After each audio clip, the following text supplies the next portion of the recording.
Hello everyone, this is भावना। आप सभी का स्वागत है कॉलेज विद भावना में। तो कैसे हैं सभी? होपफुली सब अच्छे होंगे। हम क्लास कर रहे हैं एमएड सेकंड सेम की। ये आपका फर्स्ट पेपर है, एजुकेशनल स्टडीज़ एंड सिस्टम, जिसे हम CC5 बोलते हैं। ये कोड आपका CC5 है।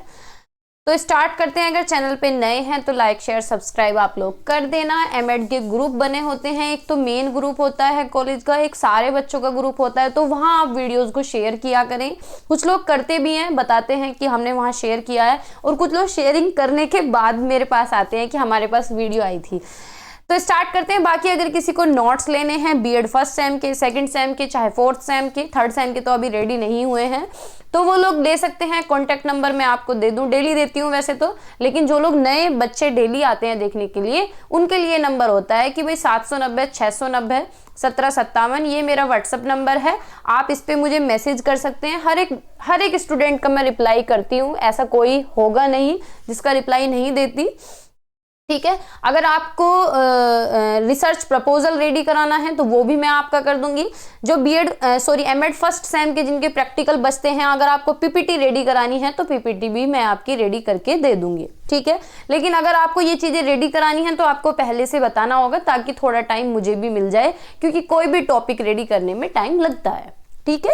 तो स्टार्ट करते हैं। ये हमने फर्स्ट टॉपिक पढ़ लिया है। हमने क्रिटिकल एनालिसिस किया था कि एजुकेशन एक डिसिप्लिन कैसे है, एरिया ऑफ स्टडी कैसे है। दूसरा टॉपिक हमने स्कूल और करिकुलम का क्रिटिकल एनालिसिस किया था कि करिकुलम के अंदर क्या क्या चीजें होती हैं, स्कूल के अंदर क्या क्या चीजें होती हैं। और नेक्स्ट जो हमारा टॉपिक है वो है टेक्स्ट बुक। एक अच्छी टेक्स्ट बुक की क्या विशेषताएं होती हैं, तो ये आपने बीएड में भी पढ़ा होगा, है ना। तो एक अच्छी किताब की क्या विशेषता होती है भाई? उसके अंदर कंटेंट अच्छा होना चाहिए, सटीक होना चाहिए, कोई भी इंफॉर्मेशन गलत ना हो। तो ये सारी चीजें हम नॉर्मली जानते भी हैं। तो एक अच्छी टेक्स्ट बुक कौन सी होती है? तो एक अच्छी वैसे तो टेक्स्ट बुक हमारे लिए किस काम में आती है भाई? टीचर तो बुक से पढ़ाता है और बच्चे बुक से पढ़ते हैं, तो एक वैल्यूएबल रिसोर्सेज है ये टीचर के लिए भी और बच्चों के लिए भी, जो एक अच्छा कॉन्टेंट देती है, गाइडेंस भी देती है, और हमारे जो पढ़ने पढ़ाने का जो सिस्टम है, जो टीचिंग लर्निंग है, उसे इफेक्टिव बनाती है, ठीक है। तो कुछ कैरेक्टरिस्टिक इसकी देखते हैं। ये एक्यूरेट और रिलायबल होती है, यानी बिल्कुल सटीक होती है, शुद्ध होती है और विश्वसनीय होती है, यानी हम इस पे विश्वास कर सकते हैं। जैसे कि बहुत बार डेट ऑफ बर्थ या कोई भी ईयर होती है, जैसे कहीं 1998 दिया गया है किसी चीज को लेके, और किसी और बुक में 1999 दिया गया है, तो हम किस बुक पे जाएंगे? आप ही बताइए। हम क्या करते हैं? हम एनसीईआरटी पे जाते हैं कि एनसीईआरटी क्या दे रखा है। तो एनसीईआरटी क्या है? एक ऑथराइज्ड बुक है, ये रिलायबल बुक है, एक्यूरेट है, जिसे हम एक तरीके से टेक्स्ट बुक बोल लेते हैं, ठीक है। वैसे तो बुक बहुत सारी होती हैं, लेकिन सटीक हम किसको मानते हैं? सही इंफॉर्मेशन किसकी मानते हैं? एनसीईआरटी की तो मानते हैं, और जितनी भी संस्थाएं वो सब एनसीईआरटी को ही मानती हैं, ठीक है। तो एक अच्छी बुक क्या होनी चाहिए? एक्यूरेट होनी चाहिए और रिलायबल होनी चाहिए, यानी सटीक हो, शुद्ध हो और विश्वसनीयता हो। एक अच्छी पाठ्य पुस्तक जिसमें अद्यतन, तथ्यात्मक रूप से सही और विश्वसनीय स्रोतों से समर्थित जानकारी दी गई हो, यानी अच्छी अप टू डेट जानकारी दी गई हो, यानी बिल्कुल जो चीजें ट्रेंड में चल रही हैं, जो अप टू डेट है। हर बार जैसे कि आपने बुक के अंदर देखा होगा कि ये 6th एडिशन है, ये 5th एडिशन है, ये 7th एडिशन है। तो एडिशन का मतलब क्या है? एक बार में भी तो छाप सकते हैं, सारी किताबों को प्रिंट करके रख दें। नहीं, वो हर साल क्यों अपडेट होती है? क्योंकि कोई भी नई इंफॉर्मेशन है तो उसमें एड ऑन होती चली जाती है, फैक्चुअली करेक्ट होती है, और एक क्रेडिबल सोर्स है।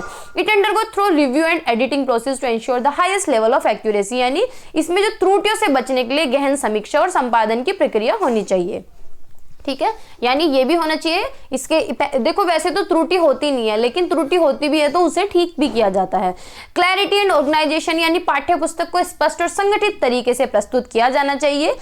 इसमें उचित शीर्षक, उपशीर्षक यानी हेडिंग, सब हेडिंग्स, ये सारी चीजें होनी चाहिए, और फॉर्मेट होना चाहिए। आपने देखा भी होगा एक अच्छी टेक्स्ट बुक जो होती है उसके अंदर फॉर्मेट होता है कि पहले चैप्टर दिया हो जाता है, या चैप्टर का इंट्रोडक्शन देते हैं, फिर चैप्टर की स्टार्टिंग होती है, फिर आगे उसके टॉपिक्स, सब टॉपिक्स इस तरीके से आते हैं, है ना। तो क्या होती है? सहज और व्यवस्थित होनी चाहिए, ताकि छात्र आसानी से सामग्री की खोज और समझ सकें। तो ये सारी चीजें होनी चाहिए, तभी वो एक अच्छी टेक्स्ट बुक कहलाएगी। कोहेरेंस और कंसिस्टेंसी होनी चाहिए, यानी सामंजस्यता और स्थिरता, यानी स्थिरता और सामंजस्य का मतलब है जैसे नंबर सिस्टम है तो हम सालों से पढ़ते आ रहे हैं, हर क्लास में ज्यादातर नंबर सिस्टम देखने के लिए मिलता है, तो वो क्या है, कनेक्ट किया जाता है लास्ट ईयर को प्रीवियस ईयर को आगे वाली ईयर के साथ, ताकि बच्चे को टफ न लगे बुक। तो एक अच्छी पाठ्य पुस्तक में सामंजस्य और स्थिरता होनी चाहिए।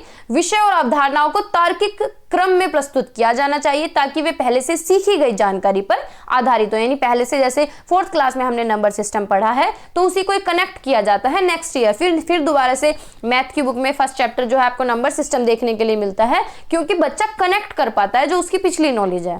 ठीक है। आकर्षण और छात्र अनुकूल भाषा उसके अंदर होनी चाहिए, यानी बच्चे एंगेज भी हों, जुड़े हुए हों और बच्चे उसकी भाषा को आसानी से समझ जाएं, ये सारी चीजें उसके अंदर होनी चाहिए। तो पाठ्य पुस्तक की भाषा कैसी होनी चाहिए, सिंपल होनी चाहिए, अट्रैक्टिव होनी चाहिए और लक्षित पाठों को अनुकूल होनी चाहिए, पाठकों के लिए अनुकूल यानी बच्चों के लिए, पढ़ने वालों के लिए एडेप्टिव होनी चाहिए कि वो उसकी लैंग्वेज को समझ सकें। इसमें अत्यधिक तकनीकी शब्दों या जटिल भाषा का प्रयोग करने के बजाय स्पष्ट व्याख्याएं, उदाहरण दिए जाने चाहिए, यानी कॉम्प्लेक्स लैंग्वेज यूज ना करके टफ लैंग्वेज यूज करने की बजाय सिंपल लैंग्वेज यूज करें ताकि बच्चे समझ सके और अच्छे एग्जाम्पल उसके अंदर होने चाहिए, तब एक अच्छी बुक कहलाती है।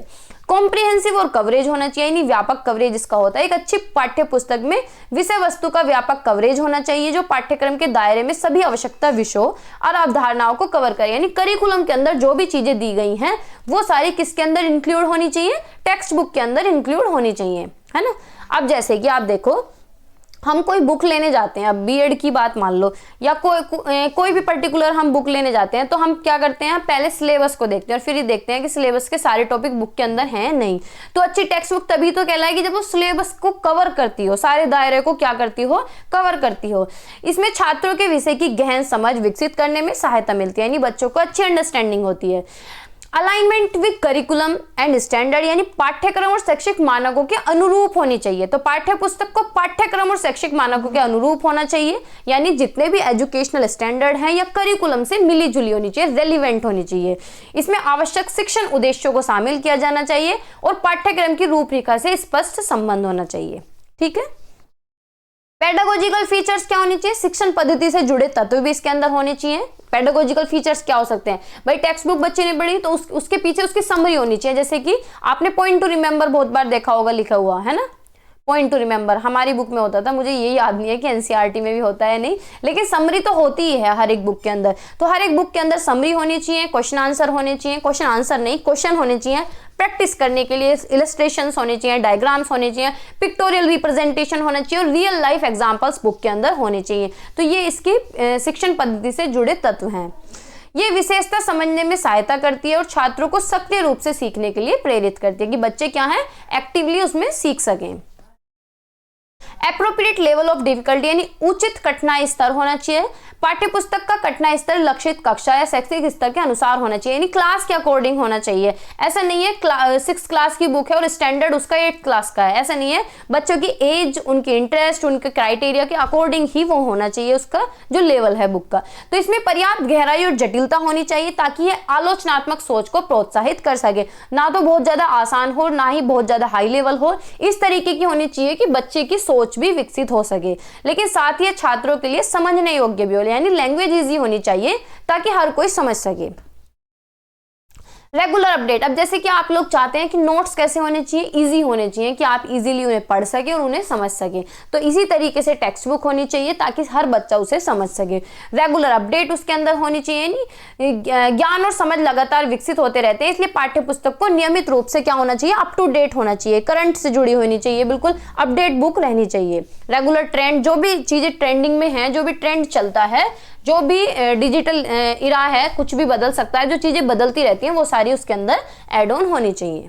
ठीक है, तो ये था ओवरऑल अगर देखा जाए तो एक अच्छी पाठ्य पुस्तक की क्या विशेषता होती है कि वो एक्यूरेट होनी चाहिए, स्पष्ट होनी चाहिए, ऑर्गेनाइज होनी चाहिए, अट्रैक्टिव या एंगेजिंग होनी चाहिए जिससे बच्चों को एंगेज कर सके, स्टैंडर्ड या करिकुलम से रेलिवेंट होनी चाहिए और शिक्षण अधिगम को प्रभावी बनाने वाली होनी चाहिए। उसका कवरेज ऐसा होना चाहिए कि वो करिकुलम और स्टैंडर्ड से रेलिवेंट करती हो, सारी चीजें उसके अंदर हों और जो पेडागोजिकल तत्व हैं, जो पेडागोजिकल टूल हैं वो उसके अंदर होनी चाहिए। कठिनाई स्तर बच्चों के अकॉर्डिंग होना चाहिए। तो ये सारे इसके पॉइंट्स हैं।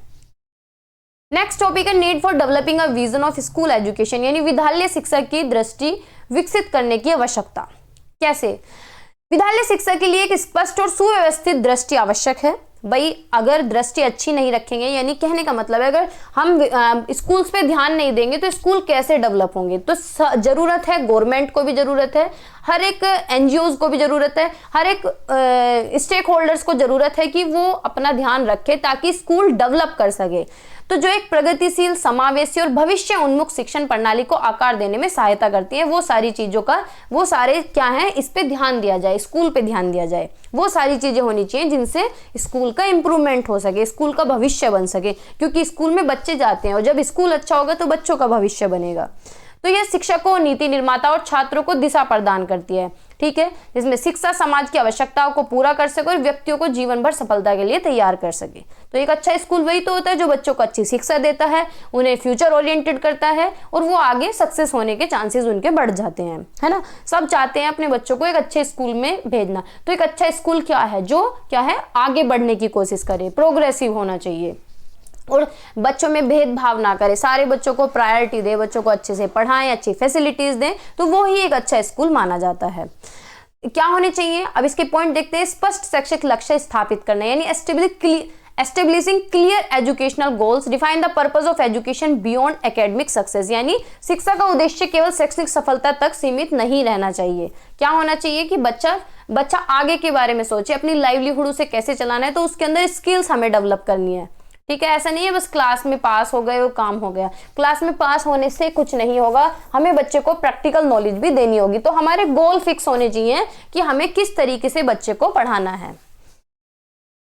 फोकस ऑन होलिस्टिक डेवलपमेंट, यानी हमें बच्चे के सर्वांगीण विकास पे ध्यान देना है। बस ये नहीं है कि उसे किताबी कीड़ा बना दिया जाए और वो पढ़े, क्वेश्चन आंसर रटे और पेपर दे दिए, बात खत्म हो गई। नहीं, उसका सर्वांगीण होलिस्टिक डेवलपमेंट होना चाहिए। होलिस्टिक डेवलपमेंट क्या होता है, जहां भी आपको ये वर्ड देखने के लिए मिलता है ना, होलिस्टिक डेवलपमेंट, होलिस्टिक का मतलब होता है सर्वांगीण विकास। सर्वांगीण यानी उसमें सारे पक्ष आ जाते हैं, हमारा फिजिकल डेवलपमेंट, हमारा मेंटल डेवलपमेंट, हमारा सोशल डेवलपमेंट, हमारा इमोशनल डेवलपमेंट, सारे A to Z, हमारे साइकोलॉजिकल जितने भी हमारे एस्पेक्ट होते हैं, सभी का विकास क्या कहलाता है, होलिस्टिक डेवलपमेंट या सर्वांगीण विकास कहलाता है, जिसमें हमारा सामाजिक विकास, भावनात्मक विकास, शारीरिक विकास, संवेगात्मक विकास, बौद्धिक विकास, ये सारे विकास उसके अंदर आ जाते हैं, ठीक है। तो मतलब कैसा स्कूल होना चाहिए, कैसा विजन होना चाहिए, कैसा गोल होना चाहिए, इस तरीके का गोल हो कि बच्चे का सारा विकास हो सके, ठीक है। तो होलिस्टिक के अंदर इंटेलेक्चुअल है, इमोशनल है, सोशल है, मोरल है, फिजिकल है, मेंटल है, जो भी आप जितने भी आपको वर्ड ये याद हैं। Preparing student for future challenges, यानी इस तरीके का गोल होना चाहिए जो 21वीं सदी से बच्चा मिलके चल सके। जो 21st सेंचुरी के गोल हैं उनको क्या कर सके, उनको ध्यान में रख के ही बच्चे को पढ़ाया जाए। तो adapt to technological advancement and evolving job market, देखो ये वर्ड जो है ना, ये बहुत इंपॉर्टेंट है और इस पर कोई ध्यान नहीं देता। अगर स्कूल इस चीज पे ध्यान दे, कॉलेज इस चीज पे ध्यान दे, तो कोई भी बच्चा बेरोजगार ना रहे। यानी जॉब मार्केट की जो डिमांड है, जो कंपनीज की डिमांड है, उसको हमें ध्यान में रखना है, तभी तो बच्चे को अच्छा पैकेज मिलेगा। अब ये नहीं कि हम तो पैसे के लिए पढ़ रहे हैं, भाई बिल्कुल पैसे के लिए पढ़ते हैं। हर किसी को अच्छी जॉब चाहिए और अच्छी जॉब तब मिलेगी तब उसके अंदर स्किल होंगी। तो बच्चे को हमें इस तरीके से तैयार करना है कि वो 21st सेंचुरी में सर्वाइव कर सके। Encourages critical thinking, creativity and problem solving skill, यानी उसके अंदर हमें इस तरीके की चीजें डेवलप करनी है कि आलोचनात्मक उसकी सोच हो, वो अलग अलग तरीके से सोच सके। उसे किताब में ही बंद नहीं रखना है कि बस किताब में पढ़े और रट लिए और पेपर दे दिए। बोर्ड के एग्जाम आ गए तो बोर्ड में जो क्वेश्चन आ रहे हैं वो पढ़ लिए, फिर 12th के बोर्ड आ गए, बोर्ड में जो क्वेश्चन आ रहे हैं वो पढ़ लिए। उसे प्रैक्टिकल नॉलेज हमें देनी है, उसकी सोच हमें इस तरीके से बिल्ड करनी है कि वो कुछ अलग सोच सके, कुछ नया सोच सके, कुछ क्रिएटिविटी कर सके और प्रॉब्लम सॉल्विंग स्किल उसके अंदर डेवलप हो सके। प्रमोटिंग इक्विटी एंड इंक्लूजन, यानी स्कूल का विजन ऐसा होना चाहिए कि वो समानता और समावेशन को बढ़ावा दे, यानी सारे बच्चों को एक समान समझे, चाहे वो किसी भी बैकग्राउंड से आ रहा हो, कोई भी उसका जेंडर हो या कोई भी उसकी डिसेबिलिटी हो, हमें हर बच्चे पे ध्यान देना है। एड्रेसिंग एजुकेशनल डिस्पैरिटीज, यानी जितनी भी असमानताएं हैं उन्हें दूर करना है और समावेशी शिक्षण वातावरण को बढ़ावा देना है। एनहांसिंग टीचिंग एंड लर्निंग, यानी शिक्षण और अधिगम को सुदृढ़ बनाना है, बढ़ाना है, अच्छा करना है। जो बच्चे को पढ़ने में भी इंटरेस्ट आए और टीचर को पढ़ाने में इंटरेस्ट आए। तो guide educators using innovative teaching method, यानी टीचर को वही पुराने वाला तरीका नहीं अपनाना है कि टीचर क्लास में आया, टेंशन का वेलकम हुआ, टीचर ने बोर्ड पे लिखना शुरू कर दिया, बच्चों ने उतारना शुरू कर दिया, यही चलता आ रहा है। नहीं, इनोवेटिव टीचिंग मेथड्स होने चाहिए और उन्हें टेक्नोलॉजी को जोड़ के पढ़ाया जाए, इंटीग्रेट करके टेक्नोलॉजी को पढ़ाया जाए बच्चों को। Encourage student centred and experiential learning approach, यानी छात्र केंद्रित होने चाहिए। छात्र केंद्रित का मतलब ये होता है कि बच्चे को प्रायोरिटी दी जाए और अनुभवात्मक शिक्षण विधियों को प्रोत्साहित करना। बिल्डिंग कैरेक्टर एंड सिटीजनशिप, हमें बच्चों का चरित्र निर्माण भी करना है। तो स्कूल का विजन ये भी होना चाहिए कि हम बच्चों के अंदर वैल्यूज डेवलप करें, सामाजिक जिम्मेदारी उनके अंदर होनी चाहिए और लीडरशिप स्किल भी उनकी डेवलप हो पाए। लोकतांत्रिक और सामुदायिक गतिविधि में सक्रिय भागीदारी को बढ़ावा देना, यानी ये चीज होनी चाहिए कि बच्चे एक्टिवली पार्टिसिपेट कर सकें किसी भी एक्टिविटीज में, चाहे वो समुदाय के, चाहे वो समाज के, किसी भी तरीके से डेमोक्रेटिक वो पार्टिसिपेट कर सकें। एनकरेजिंग लाइफ लॉन्ग लर्निंग, यानी जीवन भर सीखने की प्रवृत्ति को प्रोत्साहित करना। अब है किसी के अंदर ये चीजें, स्कूल में उनको इतना परेशान कर दिया जाता है रट्टे लगवा के, एक टाइम पे बच्चा सोचता है इस पढ़ाई से कब पीछा छूटेगा, कुछ भी करवा लो लेकिन पढ़वाओ मत, है ना। ये वाली जो थॉट है ये स्कूल वाले ही डेवलप करते हैं बच्चे के अंदर। तो बच्चों को हमें ऐसा बनाना है कि वो लाइफ लॉन्ग सीखने के लिए तैयार हो, ना कि बस ऐसा हो कि बस पीछा छूट जाए इस पढ़ाई से किसी तरीके से, है ना। तो जीवन भर सीखने की प्रवृत्ति को क्या करना है, प्रोत्साहित करना है कि वो सीखने से प्यार करने लगे। जब किसी चीज को सीखना वो चाहेंगे, उन्हें लगेगा कि हमें रोज कुछ सीखना है, तो क्या है, लाइफ लॉन्ग लर्निंग जो है उनकी एनकरेज होगी। Strengthening educational policies and leadership, यानी जितनी भी नीतियां बनी हुई हैं, नीतियां अप्लाई नहीं होती, तो जो शैक्षिक नीतियां हैं और नेतृत्व को मजबूत बनाना है। स्कूल का विजन ऐसा होना चाहिए कि जो पॉलिसीज हैं उन्हें स्ट्रॉन्ग किया जाए और जो पॉलिसी बनी हुई है और इंप्लीमेंट नहीं है उनको इंप्लीमेंट किया जाए। ठीक है, तो ओवरऑल कंक्लूजन क्या निकलता है कि strong vision for school education ensure that learning remain relevant, inclusive and transformative, यानी जो हम बच्चों को सिखा रहे हैं, जो टीचिंग लर्निंग प्रोसेस चल रहा है, एक तो वो रेलिवेंट होना चाहिए। किसके रेलिवेंट होना चाहिए, जो 21st सेंचुरी है उससे मिला जुला होना चाहिए, उससे रेलिवेंट होना चाहिए। इंक्लूसिव होना चाहिए जहां हर बच्चे को प्रायोरिटी दी जाए। ट्रांसफॉर्मेटिव होना चाहिए। It helps in creating well-rounded individuals who are capable of contributing positively to society and adapting to an ever-changing world, यानी वो किस चीज में मदद कर सके, बच्चे की इस चीज में मदद कर सके कि बच्चा कुछ बदलाव ला सके समाज के अंदर, क्योंकि बदलता समाज है, बदलती दुनिया है। तो हमें इस तरीके से ही बच्चे को तैयार करना है कि वो पॉजिटिवली समाज के अंदर कंट्रीब्यूट कर सके। नेक्स्ट जो टॉपिक है, Gandhi ji vision on school education. देखो ये बुक के अंदर, सिलेबस के अंदर गांधी जी को कहीं मेंशन नहीं किया गया है, लेकिन प्रीवियस ईयर पेपर में ये क्वेश्चन पूछा गया था कि Gandhi ji vision on school education. तो गांधी जी का क्या विजन था स्कूल एजुकेशन को लेके, बताओ भाई। यही तो था कि बेसिक एजुकेशन होनी चाहिए, हर बच्चे के अंदर स्किल डेवलप की जाए, और 6 से 14 साल के बच्चे को इन्होंने ध्यान में रखा। ये सारी चीजें हम पढ़ के आए हैं, तो वो ही इसके अंदर देखने के लिए मिलेंगी। तो गांधी जी की विद्यालय शिक्षा पर कैसी दृष्टि थी, तो गांधी जी विद्यालय शिक्षा के प्रति एक विशिष्ट दृष्टि थी जो समग्र विकास। देखो गांधी जी इस वर्ड से बहुत जुड़े हुए हैं, ऑलराउंड डेवलपमेंट कह दो चाहे होलिस्टिक डेवलपमेंट कह दो, इसकी बात गांधी जी करते हैं। गांधी जी कहते हैं कि एजुकेशन ऐसी होनी चाहिए जिससे बच्चे का सर्वांगीण विकास हो। सर्वांगीण में उसका चरित्र निर्माण भी आ जाएगा, सारे निर्माण आ जाएंगे, यानी शारीरिक निर्माण, बौद्धिक निर्माण, ये सारे डेवलपमेंट उसके अंदर आ जाएंगे। तो गांधी जी की कैसी दृष्टि थी कि समग्र विकास होना चाहिए, चरित्र निर्माण और सामाजिक न्याय को बढ़ावा देने पर आधारित थी।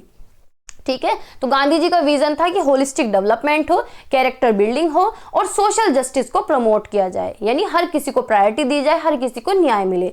His ideas on education were deeply influenced by the philosophy of non-violence, simplicity and self-reliance, यानी उनकी जो फिलॉसफी यानी उनके जो विचार थे वो किस चीज की तरफ उन्मुख थे कि किसी के साथ हमें हिंसा नहीं करनी है, मार पिटाई नहीं करनी है, लड़ाई झगड़ा नहीं करना है, सादा जीवन, उच्च विचार रहना है और अपने पैरों पे खड़ा होना है, सेल्फ रिलायंस होना है, आत्मनिर्भर, जिसे मोदी जी कहते हैं कि आत्मनिर्भर भारत। इसी तरीके से क्या गांधी जी कहते थे कि सेल्फ रिलायंस होना है। तो कुछ की एस्पेक्ट देखते हैं गांधी जी को ध्यान में रखते हैं। तो गांधी जी ने बेसिक एजुकेशन की बात की है, नई तालीम जिसे बुनियादी शिक्षा हम बोलते हैं।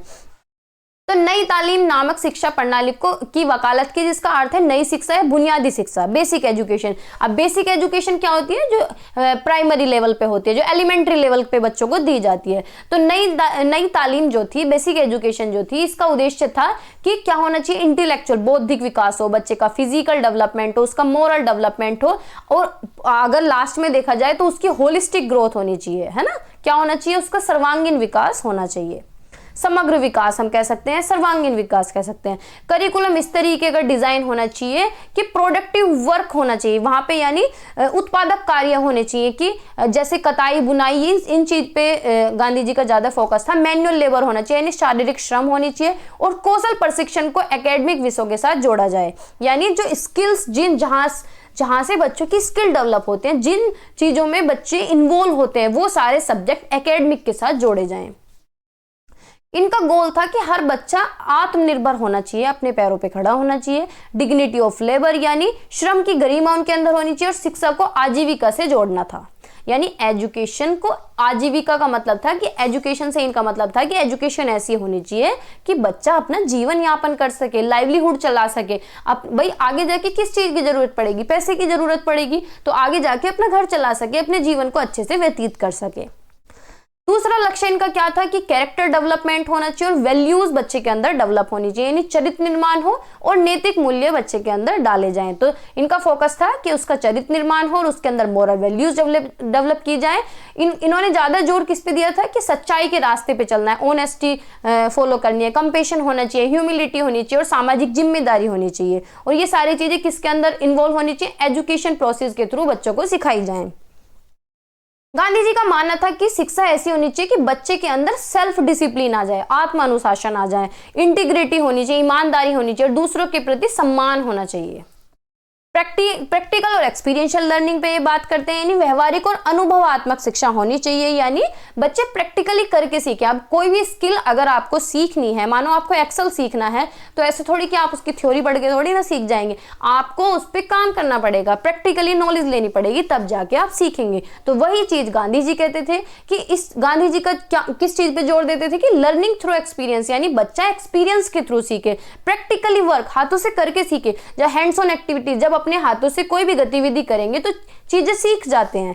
तो इनका मानना था कि student should be actively involve in productive work, यानी इस तरीके के काम में बच्चे इन्वॉल्व होने चाहिए जिस चीज से कुछ उत्पादन हो रहा हो, प्रोडक्टिव वर्क हो रहा हो, जैसे कि फार्मिंग, खेती बाड़ी। भाई पहले, अब तो नहीं है इतना क्रेज, लेकिन उस टाइम पे फार्मिंग को बहुत ध्यान दिया जाता था कि खेत में अनाज वगैरह, खेत में फसल उगा के बच्चा अपना जीवन यापन कर सके। हैंडीक्राफ्ट, कताई बुनाई पे हस्तशिल्प यानी हाथ की कला होनी चाहिए, जिससे कि योगदान दे सके अपना कम्युनिटी के अंदर और अपनी भी लाइवलीहुड चला सके।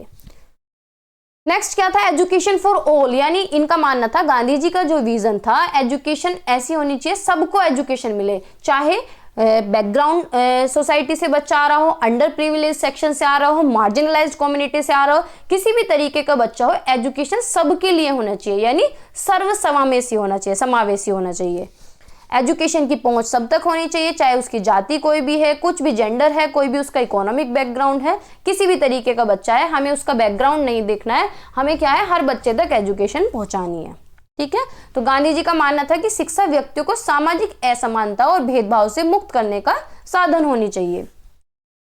सिंप्लिसिटी और सस्टेनेबिलिटी होनी चाहिए, यानी सादगी और स्थायित्व होना चाहिए। तो गांधी जी शिक्षा में सादगी को महत्व देते थे, इसमें पाठ्यक्रम और शिक्षण वातावरण दोनों को सहज और सरल बनाया जाए, यानी एनवायरनमेंट भी सिंपल होना चाहिए और अच्छा एनवायरनमेंट होना चाहिए, ऐसा करिकुलम होना चाहिए कि वहाँ सिंपली सब एजुकेशन ले सके।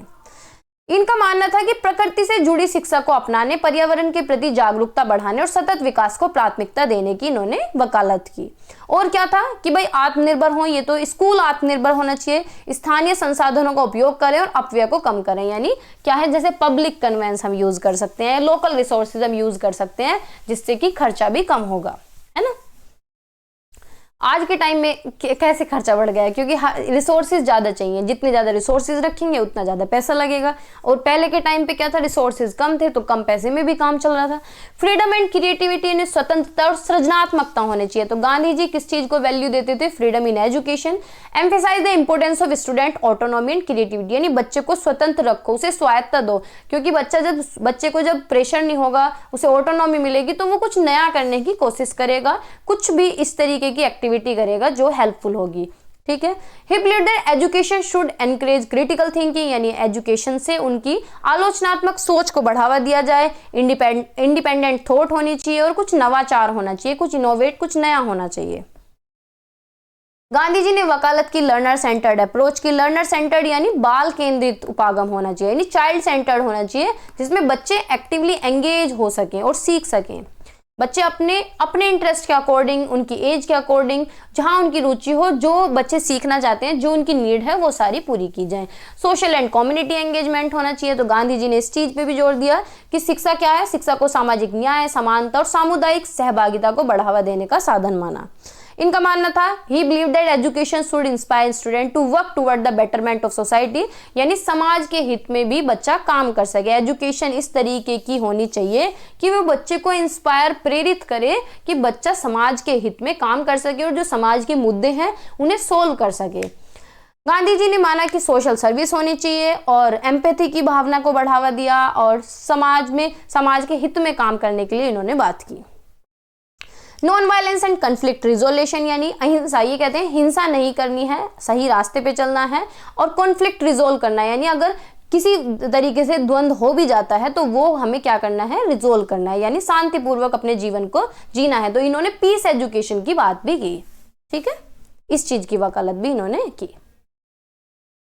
अब नेक्स्ट टॉपिक है emerging dimension of school education, यानी विद्यालय शिक्षा के उभरते आयाम क्या हैं, क्या चीजों की जरूरत पड़ रही है, कौन कौन से एस्पेक्ट अब आ रहे हैं, कौन कौन से डायमेंशंस जो हैं वो इमर्ज कर रहे हैं एजुकेशन के साथ। तो सबसे पहला क्या है भाई, टेक्नोलॉजी। सबसे आगे आज के टाइम में टेक्नोलॉजी है। तो integration of technology in education, digital tools use हो रहे हैं, स्मार्ट क्लासेस हो गई हैं और जो प्लेटफॉर्म है वो AI से एक तरीके से ड्राइव हो रहे हैं, है ना। आर्टिफिशियल इंटेलिजेंस सब जगह आ गया है। Adoption of online and blended learning, यानी बच्चों को ऑनलाइन भी सिखाया जा रहा है, ऑफलाइन भी सिखाया जा रहा है, यानी ब्लेंडेड लर्निंग चल रही है, जिससे कि जो उनकी लर्निंग है वो और भी आगे एनहेंस हो रही है। Personalize learning experience through adaptive learning system, यानी अनुकूलन योग्य शिक्षण प्रणालियों के माध्यम से व्यक्तिगत शिक्षण अनुभव को बढ़ावा देना। सेकंड क्या है, competency based and experiential learning, यानी कौशल आधारित और अनुभवात्मक शिक्षण। देखो आने वाले टाइम में अगर स्किल्स पे ध्यान नहीं दिया तो कहीं भी जॉब नहीं मिलेगी, कहीं भी हम काम में एंट्री नहीं कर सकते, वर्क फोर्स एंट्री नहीं हो सकती हमारी। तो हमें बच्चे की एक्सपीरियंशियल लर्निंग पे फोकस करना होगा, यानी एजुकेशन जो है वो रोट मेमोराइजेशन से स्किल बेस्ड एजुकेशन पे शिफ्ट करने की बात इतने दिनों से हो रही है और वो धीरे धीरे अप्लाई भी होने लग रही है। ठीक है, तो ये सारी ये आयाम ही तो है, उभरते आयाम ही हैं कि पहले के टाइम पे बस आए, बच्चों को रटवाया, पिटाई की उनकी और चलो बैग पैक करो और हो गई छुट्टी, है ना। चाहे पब्लिक स्कूल हो चाहे गवर्नमेंट स्कूल हो, यही चीज चलती आई है। लेकिन अब धीरे धीरे सारी चीजें किस पे जा रही है, स्किल बेस्ड एजुकेशन पे ट्रांसफर हो रही है। एम्फेसिस आज के टाइम पे जोर किस चीज पे है कि प्रोजेक्ट बेस्ड एजुकेशन होनी है, प्रॉब्लम सॉल्विंग होनी चाहिए और हैंड्स ऑन लर्निंग, यानी बच्चा करके सीखे।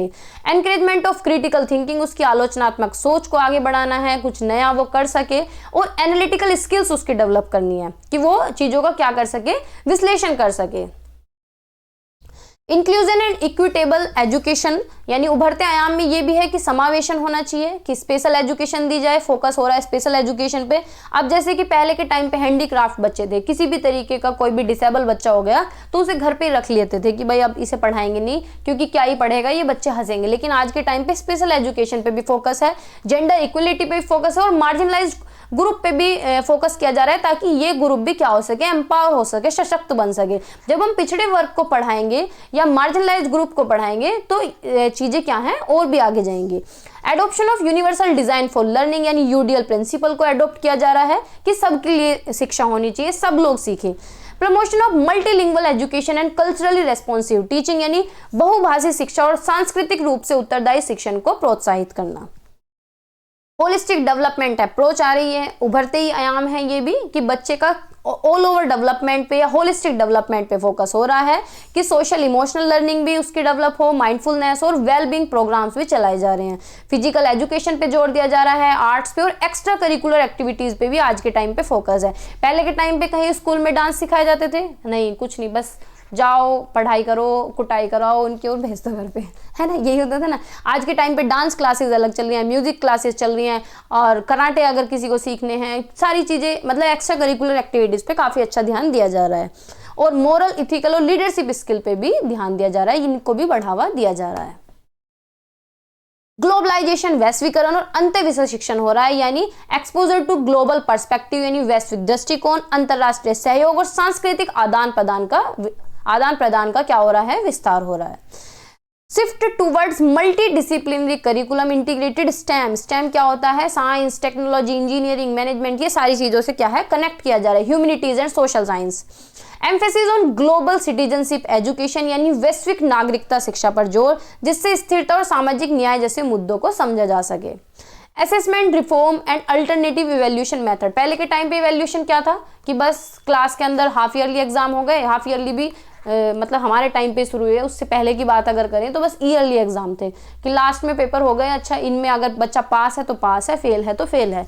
लेकिन आज के टाइम पे बहुत सारे मेथड्स आ गए हैं मूल्यांकन के और आकलन के, तो अब एग्जाम सेंट्रिक से मूव किस पे हो गए हैं, कंटिन्यूअस एंड फॉर्मेटिव असेसमेंट पे। फॉर्मेटिव असेसमेंट क्या होता है कि साथ के साथ ही बच्चे का आकलन कर लिया, भाई कुछ भी चैप्टर पढ़ाया या कोई भी टॉपिक उसे सिखाया या कोई भी स्किल उसे सिखाया और साथ के साथ ही उसका आकलन कर लिया, साथ के साथ ही मूल्यांकन कर लिया। और पहले के टाइम पे क्या था, एग्जाम पे ज्यादा फोकस था कि बस एग्जाम करा लिए, उसमें पास हो गए तो बच्चा अच्छा है, नहीं पास हुआ तो वो बेकार है। ऐसा भी तो हो सकता है उसके थ्योरेटिकल एस्पेक्ट अच्छा ना हो, ऐसा भी हो सकता है कोई सब्जेक्ट उसे समझ ना आया हो, तो यानी उसमें इंप्रूवमेंट का मौका नहीं था। तो आज के टाइम में फोकस किस पे हो गया है, फॉर्मेटिव असेसमेंट पे।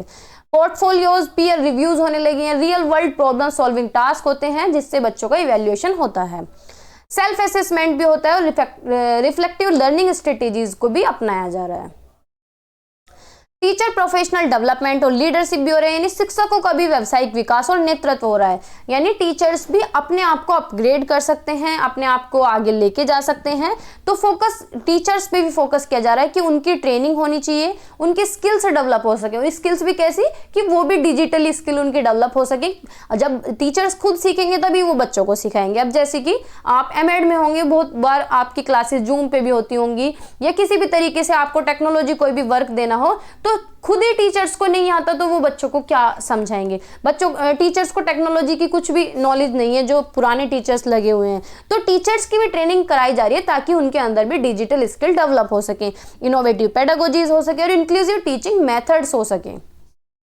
Encouragement of collaborative teaching, collaborative teaching यानी सहयोगात्मक शिक्षण होना चाहिए कि साथ में मिलकर पढ़ सके, साथ में मिलकर पढ़ा सके, मेंटरशिप हो सके और लाइफ लॉन्ग लर्निंग हो सके एडुकेटर्स के लिए, यानी टीचर्स की बात यहाँ पे की जा रही है। टीचर्स को थोड़ी सी ऑटोनॉमी भी दी गई है जिससे कि टीचर अपने अकॉर्डिंग भी चीजें कर सकें। एनवायरमेंट एंड सस्टेनेबिलिटी एजुकेशन यानी पर्यावरण और स्थिरता शिक्षा हो गई है। Integration of climate change awareness, sustainability practice and eco friendly initiative to curriculum, यानी जलवायु परिवर्तन जागरूकता, स्थिरता प्रथाओं और पर्यावरण अनुकूल पहल को पाठ्यक्रम में शामिल करना, यानी बच्चों को बताया जा रहा है कि हमें पानी वेस्ट नहीं करना है, हमें किस तरीके से अपने एनवायरमेंट को बचाना है, पेड़ नहीं काटने हैं, तो ये सारी चीजें भी करिकुलम का पार्ट बन गई हैं।